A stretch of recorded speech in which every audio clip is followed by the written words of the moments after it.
नमो अरिहन्ताणं नमो सिद्धाणं नमो आयर्याणं नमो वज्रायाणं नमो लोये सर्वसागुणम्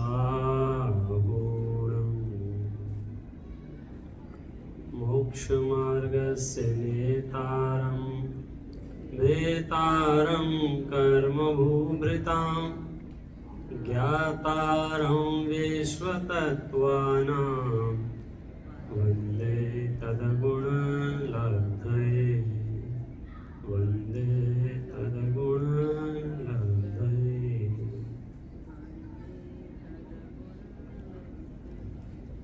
आज 10 लक्षण महापर्व का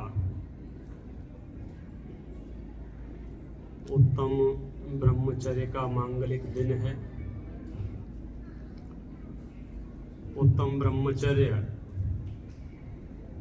शब्द से ही स्पष्ट है कि मैंने जो धर्म की आराधना की है, मैंने जो उत्तम क्षमा, मार्दव, आर्जव, सत्य, शौच, संयम, तप, त्याग, आकिंचन्य रूप धर्म की जो आराधना की है, उसका फल है ब्रह्मचर्य। ब्रह्मचर्य का अर्थ होता है ब्रह्म में चर्या, और ब्रह्म का अर्थ होता है आत्मा। आत्मा में लीनता, आत्मा में रमणता, उसका नाम ब्रह्मचर्य है। 5 इंद्रियां हैं और 5 इंद्रियों में स्पर्शन, रसना, घ्राण, चक्षु, कर्ण, ये 5 इंद्रियों में सबसे प्रबल इंद्रिय स्पर्शन इंद्रिय है। इसलिए स्पर्शन इंद्रिय की मुख्यता से जगत में ब्रह्मचर्य प्रसिद्ध है कि स्पर्शन इंद्रिय का विषय सेवन न करना ब्रह्मचर्य है। वास्तव में तो स्पर्शन आदि इंद्रियों का सेवन न करना, आत्मा में लीन रहना, उसका नाम ब्रह्मचर्य है। और जब हम अपनी आत्मा को ठीक ठीक पहचानने लगते हैं, मेरा इस विश्व में कोई शत्रु मित्र नहीं रह जाता है, किसी से कोई अपेक्षा नहीं रहती है, किसी की कोई निंदा प्रशंसा नहीं रहती है, कोई छल कपट नहीं रहता है, कोई झूठ की आवश्यकता नहीं पड़ती है, तो स्वयमेव ही जो धर्म प्रकट होता है उसका नाम ब्रह्मचर्य है। क्योंकि फिर आत्मा से बाहर कहाँ भटके। अभी आत्मा से बाहर क्यों रहती है? क्योंकि उसे लगता है बाहर में सब गड़बड़ चल रहा है, मुझे ठीक करना है। लेकिन उत्तम क्षमादि धर्मों का जब सेवन करते हैं तो सहज ही आत्मा में प्रतिष्ठित हो जाती है, ब्रह्म में लीन हो जाता है, ब्रह्म में चर्या होने लग जाती है, उसका नाम ब्रह्मचर्य है। और जिसको उत्तम क्षमा, उत्तम मार्दव, उत्तम आर्जव, उत्तम शौच, सत्य, संयम, तप, त्याग, आकिंचन, ब्रह्मचर्य रूप धर्म प्रकट हो जाते हैं, उसका हृदय कितना पवित्र हो जाता होगा। ये तो सिर्फ जिनका हृदय पवित्र होता है वे और केवली परमात्मा दो ही जानते हैं। विश्व का इकलौता त्योहार है जहां हम विश्व के सभी जीवों से क्षमा मांगते हैं, विश्व के सभी जीवों को क्षमा करते हैं। आप कल्पना कीजिए कि हमारे भाव कितने पवित्र हो गए हैं कि जिन्हें हम जानते भी नहीं हैं, जिन्हें हम पहचानते भी नहीं हैं, ऐसे जंगलों में, समुद्रों में 1 इंद्री, 2 इंद्री, 3 इंद्री, 4 इंद्री, सभी जीवों से हम उत्तम क्षमा कर रहे हैं। मनुष्य गति, देवगति, त्रियंच गति, नारकी, सभी जीवों से उत्तम क्षमा कर रहे हैं, एक एक जीव से उत्तम क्षमा कर रहे हैं। सच में जिनके हृदय में ये उत्तम क्षमा प्रकट हो रही होगी वे उस आनंद का अनुभव कर रहे होंगे। और ये हमारी चीज है, हमारा स्वभाव है, तो प्रकट होना कोई बहुत मुश्किल काम भी नहीं है, बस हम समझ ले रहे हैं। कॉमन सेंस भी यदि हमारे पास होगा तो हम बहुत जल्दी से क्षमा का आश्रय ले सकते हैं। हमें क्या लगता है कि हम क्षमा क्यों करें। सामने वाले ने अपराध किया है, सामने वाले ने गलती की है, मैं क्षमा क्यों करूं। तो मैं आपको बता देना चाहता हूं, हम जो क्षमा करते हैं वो सामने वाले के ऊपर एहसान करने के लिए क्षमा नहीं करते हैं। हम तो अपने चित्त की निर्मलता के लिए क्षमा करते हैं कि हम यदि क्षमा नहीं करेंगे तो उससे हमारा चित्त मलिन रहेगा, और हमारा चित्त मलिन रहेगा तो कर्म बंधन हमें होगा। इसलिए यदि हम कर्म बंधन से बचना चाहते हैं तो क्या करें कि हम सबको क्षमा करते हैं। उसके लिए थोड़ी सी ताकत तो चाहिए। पहले तो ये समझ चाहिए कौन सी कि इलाज जो किया जाएगा, ट्रीटमेंट जो दिया जाएगा वो किसको दिया जाएगा। मैं आपसे पूछता हूं, आपका हाथ आग से जल जाए तो दवाई कहां लगानी चाहिए, आग के ऊपर या हाथ के ऊपर। न्यू जर्सी में क्या चलता है, सब जगह अलग अलग, भरोसा नहीं रहता, पंचम काल है। आने वाले पंडित जी यहां तो ऐसे ही सिस्टम है। यदि आग से हाथ जल जाए तो दवाई मरहम कहां लगाना चाहिए, हाथ के ऊपर या आग के ऊपर। सुरेश भाई, हाथ के ऊपर के आग के ऊपर? कि पंडित जी थोड़ी भी अकल होगी तो हाथ के ऊपर दवाई लगाओगे, क्योंकि तकलीफ हाथ को हुई है, परेशानी हाथ को हुई है, प्रॉब्लम हाथ में हुई है, समाधान हाथ का करना है, इलाज हाथ का करना है, तो दवाई कहां लगाएंगे, हाथ में लगाएंगे। बस मैं आपसे पूछता हूं, किसी के दुर्वचनों से आपकी आत्मा जल गई हो तो क्षमा रूपी दवाई कहां लगाना। जिसकी वजह से आत्मा जली है वहां, या जो आत्मा जली है वहां? किसको ठीक करने की आवश्यकता है? जिनके दुर्वचनों से हमको तकलीफ होती है उन्हें ठीक करने की आवश्यकता है, या तकलीफ यहां होती है, इन्फेक्शन यहां है, परेशानी यहां है, तो इलाज की आवश्यकता भी यही है। और इस मामले में हम कहीं कहीं गड़बड़ कर देते हैं। प्रॉब्लम यहां होती है, बेचैनी यहां होती है, घबराहट यहां होती है, राग द्वेष यहां होते हैं, और इलाज यहां यहां यहां यहां करते हैं। हम अपने दिमाग से भी कहते हैं, लोगों से भी कहते हैं, अगर ये 2-4 लोग समाज में ना हो तो बड़ी शांति हो। 10-5 लोगों का परिवार होगा तो हर एक को लगता है कि ये गड़बड़ करता है पूरे घर में, अगर ये ना हो तो बड़ी शांति हो। सामने वाला भी हमारे लिए यही कहता है। तो हमें इस चित्त भ्रांति से निकलना चाहिए। पहले तो हमें यही कि इलाज किसका करना चाहिए, ट्रीटमेंट किसका करना चाहिए, ठीक किसको करना है, जिसकी वजह से समस्या हुई है उसे नहीं। मैं आपसे पूछता हूं, आप बाजार में गए और कोरोना लेके आ गए, अब किससे लेकर आ गए ये मुख्य है, या लेके आ गए हो इसको अलग करो ये मुख्य है?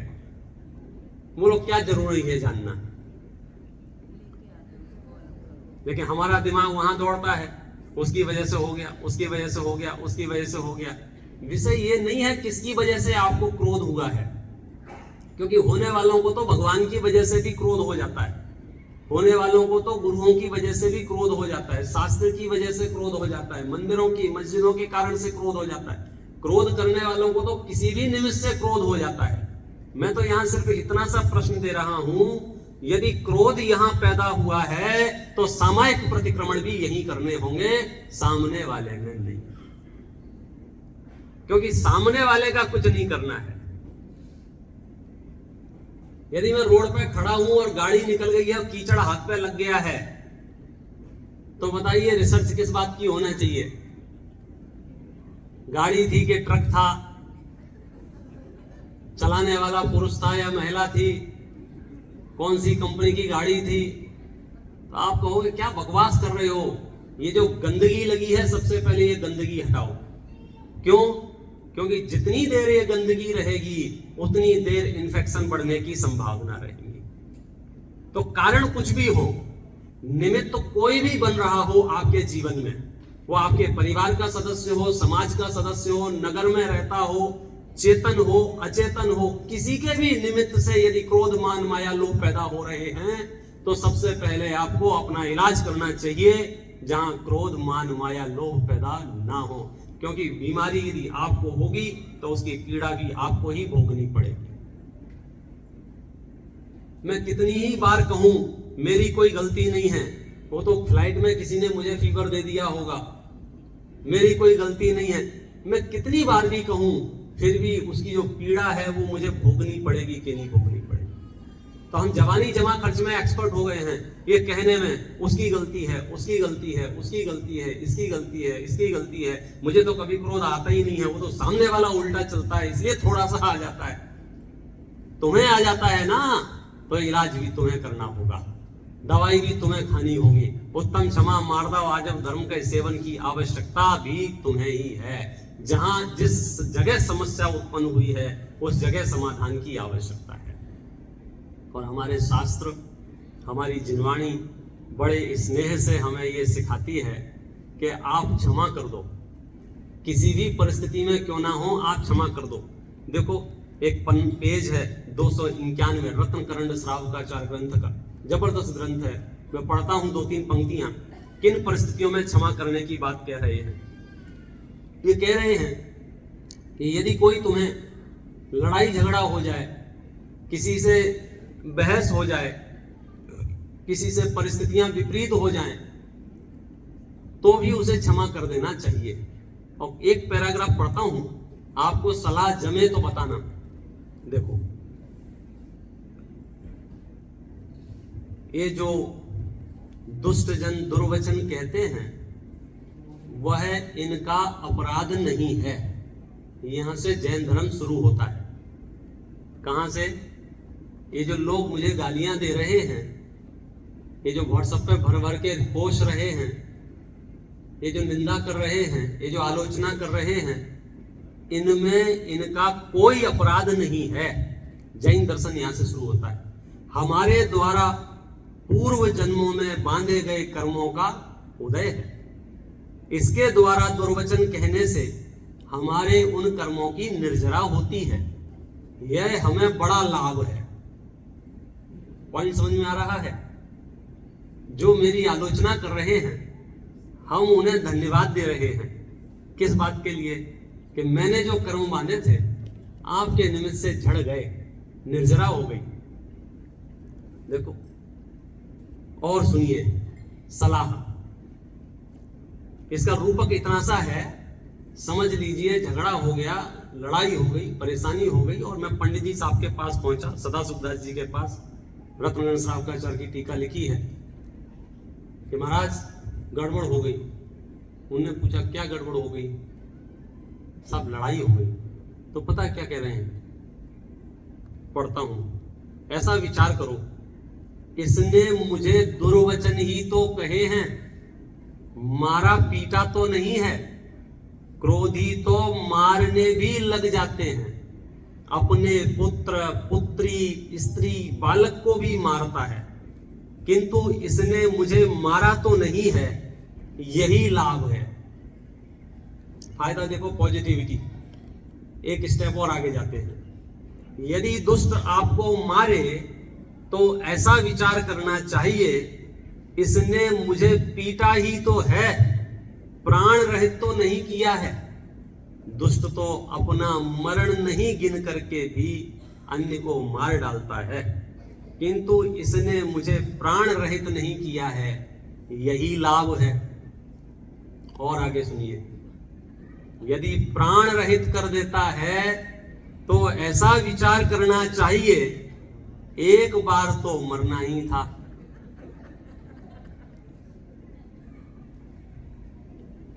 सलाह समझ में आ रही है कि नहीं आ रही है? आपकी ठुकाई पिटाई हो गई और आप सलाह लेने आए, मूर्ख मित्रों के पास सलाह लेने जाओगे, वहां तो इतनी आग लगी होगी, इतनी आग लगा देंगे। वे तो इस भाषा में बात करेंगे, तुमने सुन लिया, तुमने जवाब क्यों नहीं दिया, और मैं होता तो ऐसा कर देता। लेकिन भाग्य से हम रत्नकरंड श्रावकाचार्य जी के पास आए तो वहां क्या कहा? अरे कोई बात नहीं, दुर्वचन ही तो कहे हैं। लोग तो इतने तीव्र कसाई होते हैं, मारने पीटने लग जाते हैं। आपने कहा नहीं साहब 2 मुक्के भी दे दिए थे, घूसे खा के आया हूं, मारा है मुझे। अरे 2-4 मुक्के ही तो मारे हैं, लोग तो इतने पापी होते हैं प्राण रहित कर देते हैं। अच्छा ये तमाशे हम रोज देख रहे हैं, रोज डेली आपको समझो सोशल मीडिया के दौर में आपको रोज ऐसी घटनाएं दिख रही हैं कि 1 सेकंड में जीवन लीला समाप्त। फिर कहते हैं ऐसा लग रहा था मानो प्राण रहित कर देगा, तो क्या विचार करना चाहिए? क्या लिखा है यहां? एक बार तो मरना ही था। लॉजिक ख्याल में आता है? क्या कह रहे हैं? जाना तो था ही ना, ऐसा तो है नहीं कि यहां परमानेंट रहेंगे, जाना तो है ही। तब जाना है ही तो क्या 2 दिन पहले के 2 दिन बाद में क्या फर्क पड़ रहा है बोलो?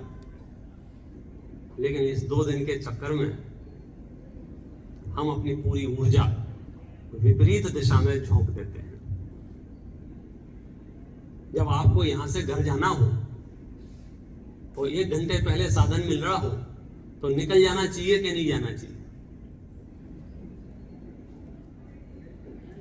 हाँ? नहीं समझ में आया?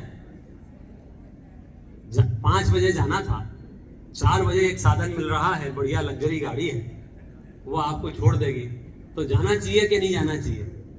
कॉमन सेंस क्या कहता है? जाना तो था ही, 1 घंटे पहले के 1 घंटे बाद, तो इस पर्याय को छोड़ना तो है ही। ये तो हम जन्म से पढ़ रहे हैं, जन्म से सीख रहे हैं, रोज गीत गा रहे हैं, लाखों वर्षों तक जीऊं या मृत्यु आज ही। बोलो ये मंगल संदेश आपको कहां मिले? जैन शास्त्रों के अतिरिक्त पूरी दुनिया कषायों से भरी पड़ी है, गले तक कषाय भर रही हैं, और कषाय कितनी तीव्र है इसकी आप कल्पना नहीं कर सकते हैं। गुणभद्राचार्य स्वामी आत्मानुशासन में लिखते हैं, देखो जिसके मन में रहता भले प्रकार धर्म का वास, अपने प्राण हनन करने वाले का भी न करे वह घात।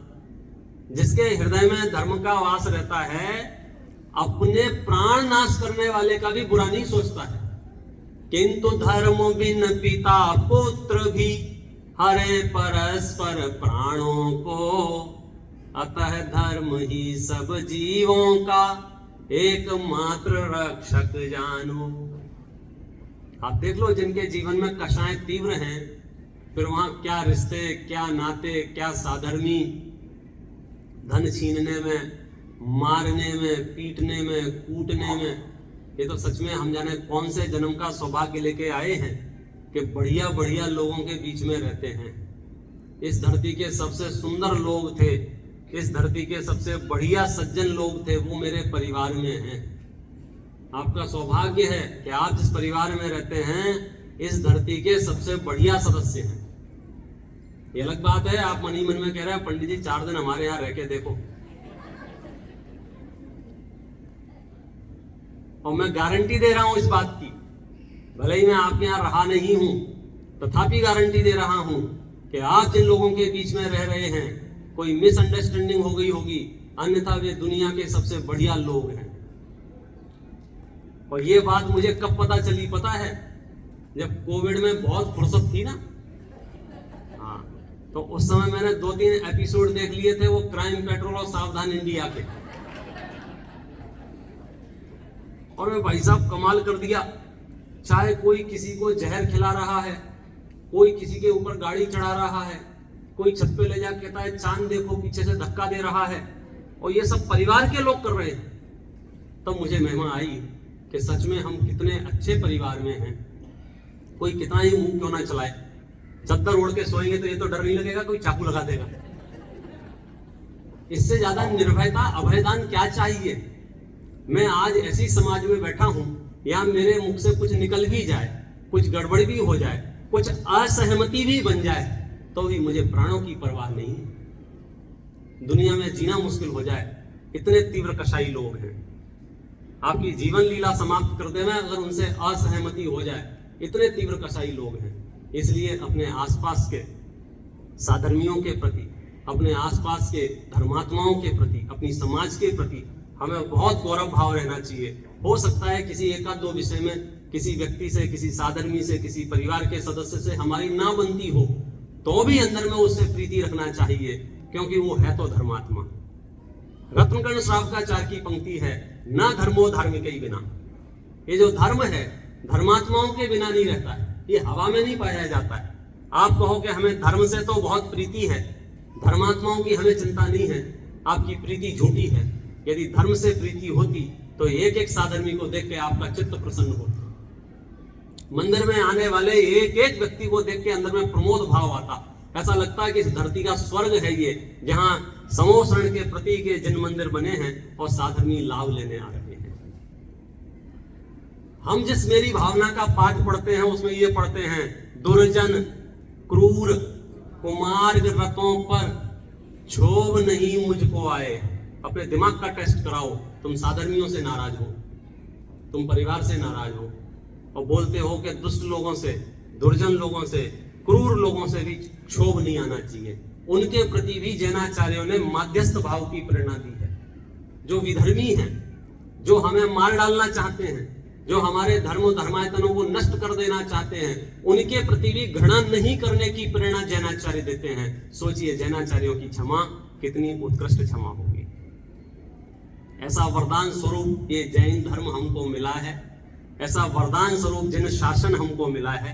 और मुझे लगता है ये शासन हमको इसलिए मिला है क्योंकि हमारे पूर्वजों ने अनवरत बहुत मेहनत की है, ये शासन हमको मिल जाए इस काम के लिए। वे जहां भी रहे, जिन हालातों में भी रहे, जिन शासन की आराधना करते रहे, उपासना करते रहे, और हमने उनको देखा है आराधना करते हुए, तो कुछ संस्कार हमारे अंदर भी आ गए। अब हमारी जिम्मेदारी है कि हम ऐसी आराधना करें, हम ऐसी उपासना करें कि हमारे बच्चे हमें देखें कि ये जिन धर्म के धर्मात्मा हैं, वे कहें कि हमारे माता पिता धर्म की आराधना करते हैं।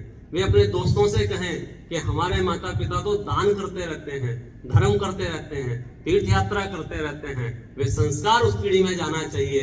तो समझना, पिछले 2-2.5 साल से परंपरा से जिन शासन जो हम तक आया है, हम उसको आगे बढ़ाएं। किसकी कितनी सामर्थ्य है देखो, अलग बात है। कोई बहुत काम कर पाता है, कोई प्रतिकूल परिस्थितियां होती हैं नहीं कर पाता है, लेकिन जैन दर्शन में कहते हैं आप अनुमोदना से पीछे कभी मत रहना।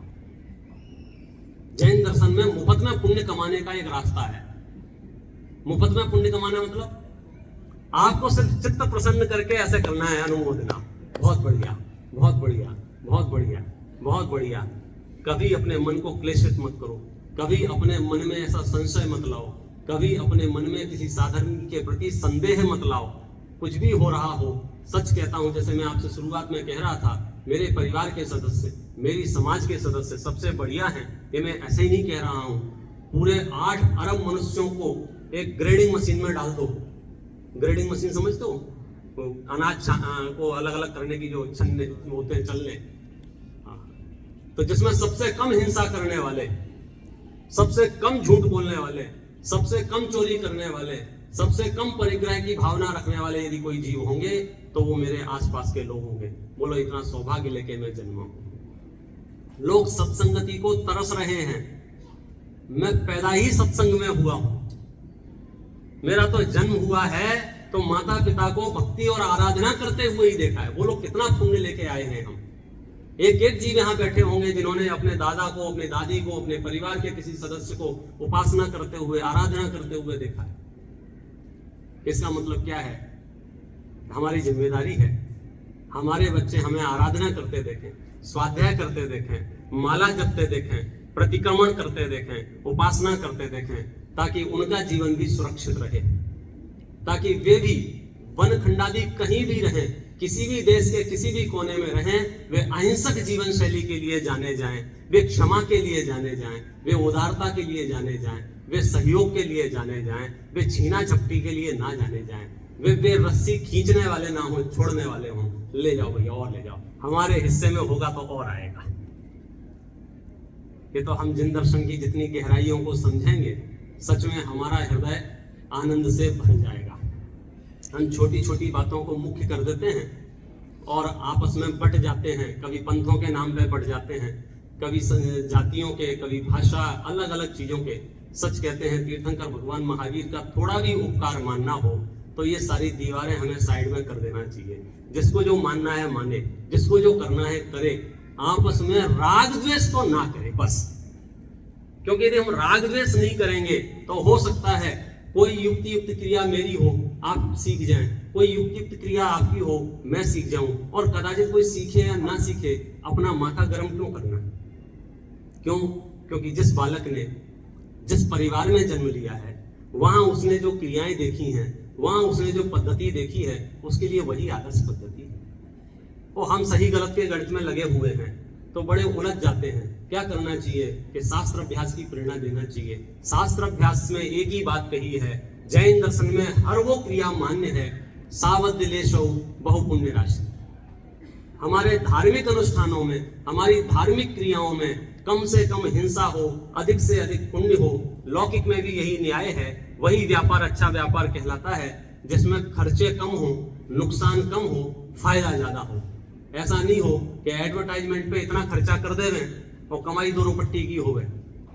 तो ऐसे ही जैन शासन में जो कुछ भी कहा गया है धर्म के नाम पर कि भैया हिंसा कम हो, झूठ कम हो, चोरी कम हो, पाप कम हो और धर्म लाभ ज्यादा हो, पुण्य लाभ ज्यादा हो, वह सब करने योग्य कार्य है।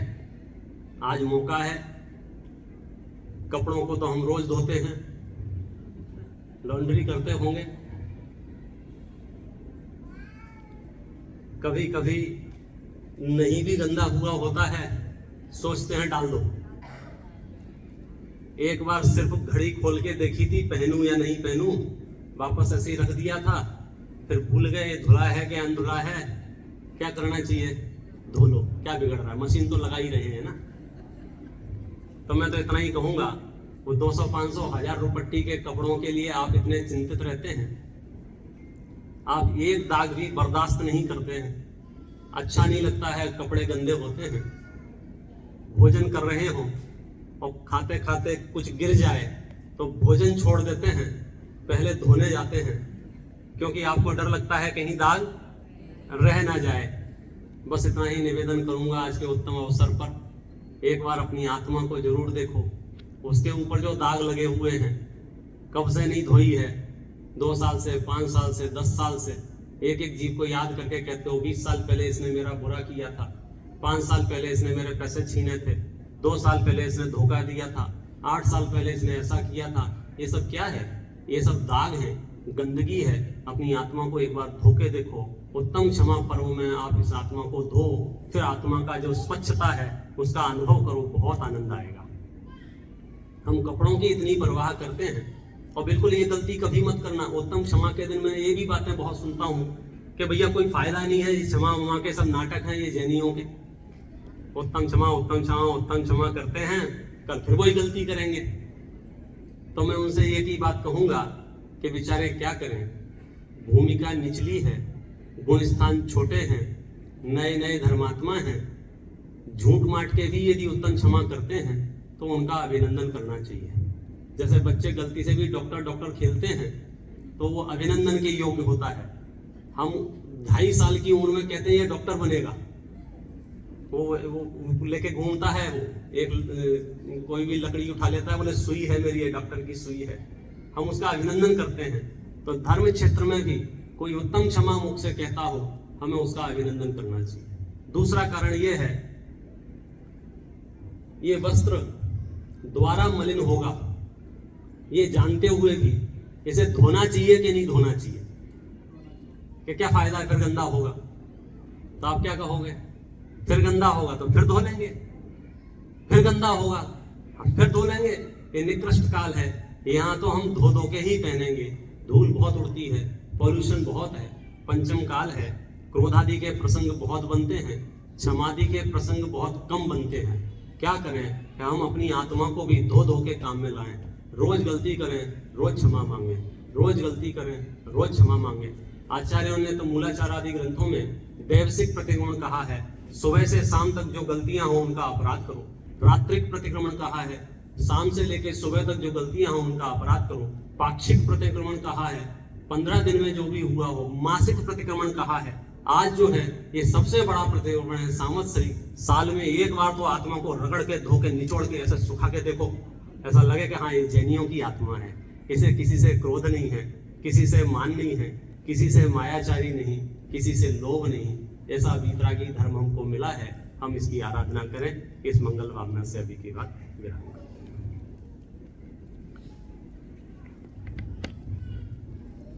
5-7 मिनट और लेंगे हम आपके। धर्म के आराधना के दिन चल रहे थे, हम उन दिनों में आपको विघ्न नहीं डालना चाहते थे, लेकिन सहज योग से कुछ प्रभावना के कार्य हो रहे हैं सतपथ फाउंडेशन द्वारा। उसकी थोड़ी सी जानकारी आपको यहाँ दी जाएगी। आपको वो कार्य उत्तम लगे, अनुकूल लगे तो अपनी अनुमोदना करना, नहीं भी लगे तो भी अनुमोदना करने में आपका क्या बिगड़ रहा है? मुफ्त का पुण्य है, कमा लो। 2 वीडियो दिखाएंगे, एक नन्हे मुन्ने बच्चों की, पिछले योगानियोग की बात है। देखो ये न्यू जर्सी को ही इसका श्रेय जाता है। मुझे याद है मैं 2018 में न्यू जर्सी आया था। उस समय इस पाठशाला की शुरुआत ही हुई थी और यहाँ से जो सहयोग मिला था सभी का, उसमें उसका बहुत बड़ा योगदान है। और आज वो पाठशाला जो 25-30 बच्चों से शुरू हुई थी, 200 बच्चों की पाठशाला है। प्रत्येक संडे को, और जिस दिन स्कूल बंद रहते हैं, हॉलीडे, उस दिन वो पाठशाला चलती है। 2.5 से 3 घंटे की वो पाठशाला है। पिकअप ड्रॉप बच्चों को देते हैं, गाड़ियां जाती हैं पूरे नगर में, समय पर बच्चे आ जाते हैं। ब्रेकफास्ट बच्चों को देते हैं। 3-3 घंटे की पाठशाला है। 10-10, 12-12 शास्त्री विद्वान वहाँ हैं। तो सहज योग ऐसा बन गया है कि वो पाठशाला बहुत बढ़िया चल रही है। उसकी कुछ झलकियाँ हैं। और दूसरा एक विश्व स्तरीय सतपथ प्रश्न मंच उसकी है। हाँ चला, मैं तो इतनी देर के लिए बोल रहा था जब तक चल गया।